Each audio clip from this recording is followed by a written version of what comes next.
This is the Lone Creator YouTube. We hope this video helps.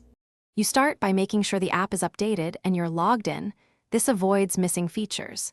Next, open the exact DM thread where you want to use emoji. Once the chat is open, tap the text field to bring up your keyboard or tap the smiley icon to open Instagram's emoji picker. Make sure your device keyboard has emoji enabled in system settings, otherwise install a keyboard that supports emoji. Now you're set to take the first action. You tap the emoji icon and scroll categories to find the right symbol. Using one clear emoji often reads better than many. Once selected, tap to insert into the message field and send. Simple. If you want to react, long press a specific message. A reaction strip appears so you can pick an emoji quickly.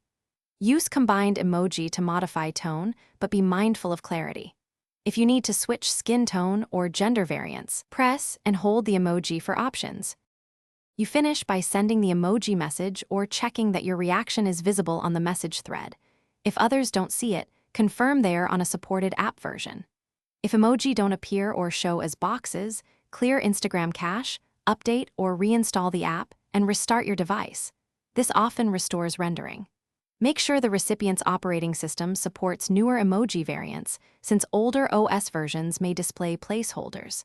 If problems persist, Thanks for watching. Consider subscribing if we helped you.